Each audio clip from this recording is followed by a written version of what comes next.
Et c'est votre plus grande crainte? Oui, n'importe quelle forme de virus, mais plus spécifiquement quelque chose de similaire à la grippe. Qui voyagerait par les airs? Par aérosol, oui, par la toux, ce qui Excusez-moi, laisse... je voulais dire par avion. Vous l'avez d'ailleurs évoqué dans votre ouvrage.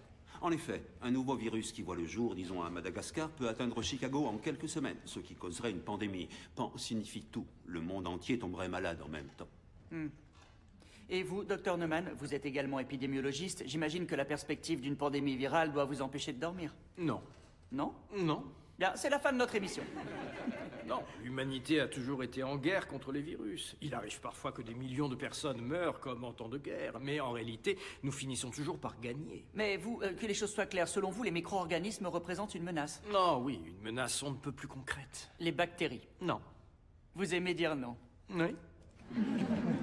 Donc, ni les bactéries, ni les virus. Alors, Les champignons. Oui, tout le monde réagit de cette façon. Ils nous paraissent inoffensifs. Malheureusement, ce n'est pas toujours le cas. Parce que certains champignons ne cherchent pas à tuer, mais à prendre le contrôle. Une petite question. Comment obtient-on du LSD? vous avez une bonne adresse? À partir de l'ergot, un champignon. La psilocybine vient aussi d'un champignon. Les virus nous rendent malades, oui, mais les champignons, eux, peuvent altérer notre esprit. Il existe un champignon qui infecte les insectes. Il s'attaque à une fourmi, par exemple. Le champignon traverse tout son système sanguin pour arriver jusqu'au cerveau qu'il inonde d'hallucinogènes. Ce faisant, il prend le contrôle total de cette fourmi. Le champignon lui dicte son comportement, il lui dit où aller, quoi faire, un peu comme un marionnettiste contrôle son pantin. Mais ce n'est pas tout.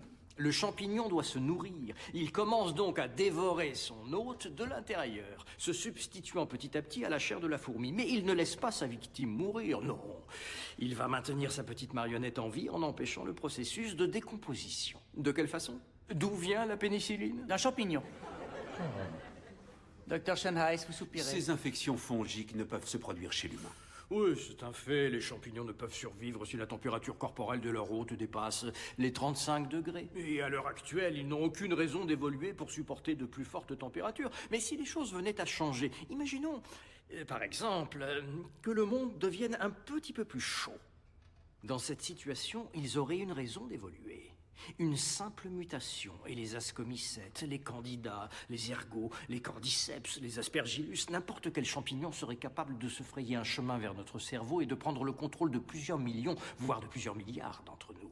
Plusieurs milliards de marionnettes à l'esprit infecté ayant un seul et unique objectif fédérateur, répandre le plus rapidement possible cette infection chez chaque être humain encore en vie, par tous les moyens, quoi qu'il en coûte. Et il n'existe aucun traitement pour cela, aucun moyen préventif ou curatif. Il n'existe pas car il est absolument impossible de les fabriquer.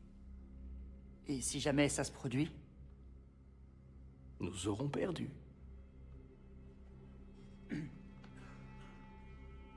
Une page de pub.